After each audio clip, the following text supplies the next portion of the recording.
नमस्कार, मी निरंजन.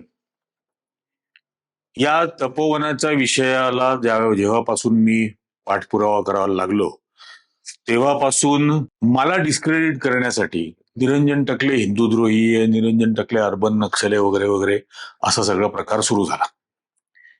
तर पहिली गोष्ट, आता काल नाशिक महानगरपालिकेच्या आयुक्तांनी त्यांनी निवडलेल्या 20 निवडकांना बोलावलं होतं चर्चा करण्यासाठी त्यांच्याबरोबर, आणि त्या 20 जणांना त्या कन्व्हिन्स करणार होत्या.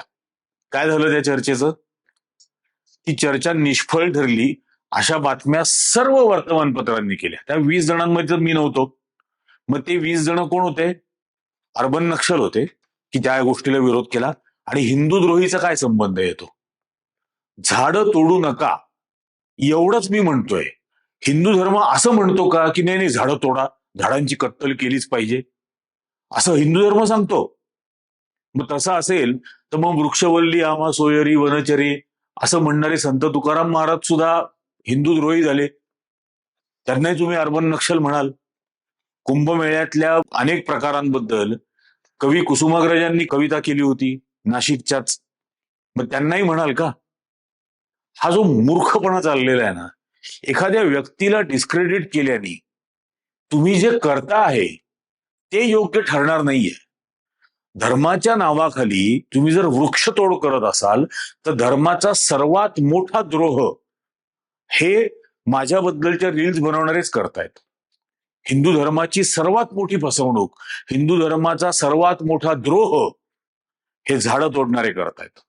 माझे एक मित्र आहेत पुण्यात, अतिशय नामवंत ब्रिलियंट असे दिग्दर्शक आहेत नाटकांचे, सुयोग देशपांडे. त्यांनी काही ओळी लिहिल्या आहेत आणि मी ते या सो कॉल्ड हिंदुत्ववाद्यांना समजावं म्हणून मुद्दाम वाचतो.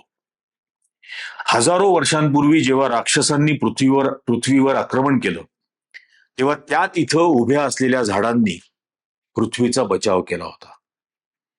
समुद्र मंथनातून एक विषारी वायू बाहेर पडला जो पुढची हजारो वर्ष पृथ्वीचा विनाश करणार होता. कुठल्याच देवामध्ये त्याला नष्ट करण्याची ताकद नव्हती. एकच जालिम उपाय, प्रत्येक जंगलातल्या एका झाडानं तो वायू शरीरात स्वतःच्या साठवून ठेवावा. तुमच्या आजूबाजूच्या जंगलात ही झाडं आहेत आजही. मेळघाटाच्या जंगलात ते झाड मी पाहिलंय, ज्यानं तो वायू आजही आपल्या पोटात साठवून ठेवलाय. पारध्याच्या बाणानं जेव्हा कृष्ण मरून पडला तेव्हा त्या जंगलातल्या सगळ्या झाडांनी हिंस्त्र श्वापदांपासून श्रीकृष्णाच्या पार्थिवाचं रक्षण केलंय. अशोक वाटिकेमध्ये सीता जेव्हा एकटी होती तेव्हा तिथली झाडं तिच्याशी बोलायची. हे इतकं अप्रतिम शब्दामध्ये या so called low IQ bulldozer मूर्ख हिंदुत्ववाद्यांना हे उत्तर आहे. हे लक्षात घ्या. आणि नाशिक महानगरपालिकेच्या आयुक्त या आतापर्यंत धादांत खोटं बोलत होत्या, फसवणूक या नागरिकांची करत होत्या. याच्याबद्दल त्यांच्यावर जी कारवाई करायची ती होईलच कायदेशीररित्या, पण ते काल उघडकीस आलं. म्हणजे माझ्यावरती ठपका आणि माझ्यावर दोष देणाऱ्यांनी हे लक्षात ठेवलं पाहिजे की तिथं मी तर नव्हतो. ते जे बाकीचे जण 20 जण होते त्यांच्या काही मी संपर्कातला नव्हतो, पण त्यांनी जे प्रश्न विचारले त्यातल्या एकाही उत्तराची त्यांची तयारी नाही. स्वतः गिरीश महाजन, जळगावचा केळवाला, हा नाशिकमध्ये बोलला ना, महानगरपालिकेने चुका केलेल्या आहेत, अक्षम्य चुका केल्या आहेत, आणि त्या झाडांवर मार्किंग करायची काय गरज होती? ते काय पुष्पा चित्रपटाचं शूटिंग होणार होतं का? माझं म्हणणं एवढंच आहे, इतक्या बेजबाबदारपणाने वागणाऱ्या आयुक्तांवर कारवाई का नाही करत? हे महानगरपालिकेच्या आयुक्तांवर हे सगळे मंत्री, त्यांनी असं सांगितलं, माईस आम्ही रद्द करतो. म्हणजे ते मीटिंग, इन्सेंटिव्ह, कॉन्फरन्सेस आणि एक्झिबिशन्स साठी म्हणून तिथं जे बांधकाम केलं जाणार ते आम्ही रद्द करतो असं ते बोलले. पण काल आयुक्तांनी त्याबद्दल काही सांगितलं नाही. आणि आता हा नाशिक महानगरपालिकेच्या त्या टेंडर मधला एक कागद, लेटेस्ट, जो फुल स्क्रीन दाखवतो. त्यात काय सांगितलंय, आजची तारीख आहे 9 डिसेंबर. प्री बीड कॉन्फरन्स आज दुपारी 11 वाजता, आज सकाळी 11 वाजता झाली. Authority response to queries latest by 10 December, 10 December संध्याकाळी 5 वाजेपर्यंत त्या क्वेरीजचं उत्तर दिलं जाईल. बीडची ड्यू डेट 12 डिसेंबर, म्हणजे याच्या हे टेंडर भरण्याची ड्यू डेट आहे 12 डिसेंबर. टेक्निकल बीड ओपनिंग करायचंय 15 डिसेंबरला, आणि मग अनाउन्समेंट ऑफ क्वालिफाईड बिडर वगैरे वगैरे ते that will be announce later, असं सगळं म्हटलंय. आणि 180 दिवसाची व्हॅलिडिटी असलेलं हे टेंडर. याच्यावरती ऑफिस ऑफ म्युनिसिपल कमिशनर, म्हणजे कालही ही महानगरपालिकेची आयुक्त धादांत खोटं बोलत होती. हे आज प्री बीडची आज यांची चर्चा झाली, त्याच्यातल्या कॉन्फरन्स आज सकाळी.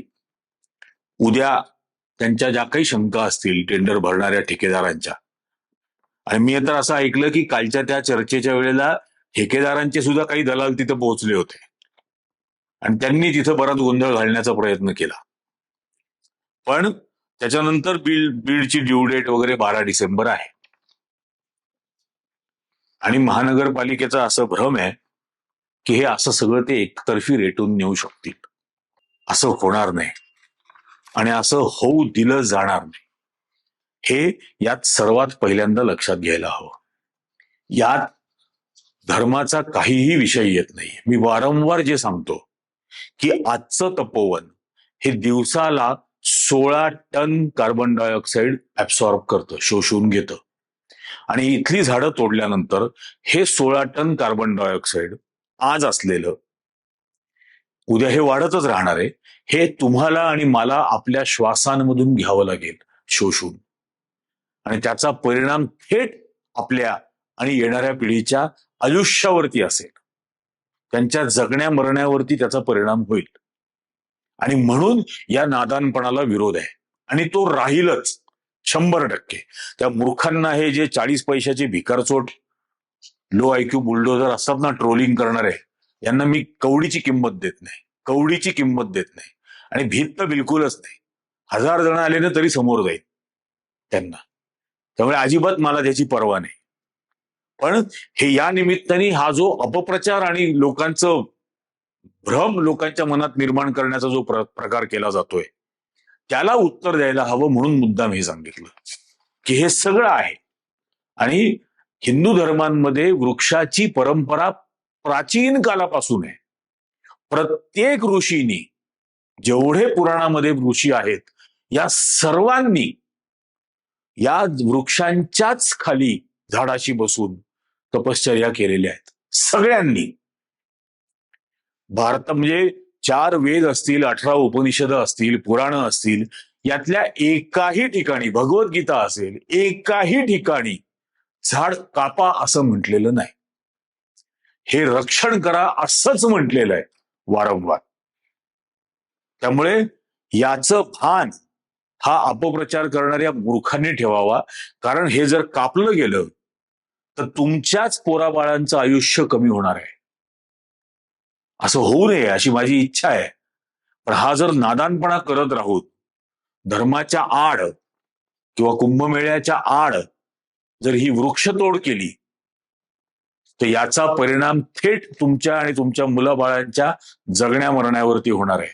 तुम्हाला जर असं वाटत असेल की तुमची पोरबाळं जास्त आयुष्य जगूच नयेत, लवकर मरून जावीत, तर तुम्ही याच्यासाठी म्हणून उघडपणाने समर्थनासाठी या गोष्टीच्या बघू ना काय होतं. याचा काय किती गंभीर परिणाम आहे एवढाच मी सांगितला. आजच्या घडीला 16 टन कार्बन डायऑक्साईड रोज ऍब्सॉर्ब होतो तपोवनात. हा वाढत राहणार आहे. वाहनांची संख्या वाढत राहणार आहे, पोल्युशन वाढत राहणार आहे.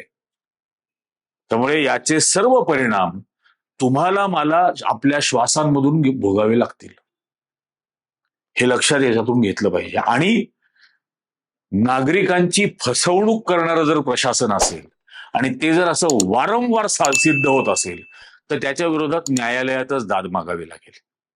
त्यामुळे त्याचीही तयारी त्या सगळ्या महाभागांनी करून ठेवावी. आत्ताच्या भागात इतकंच. धन्यवाद.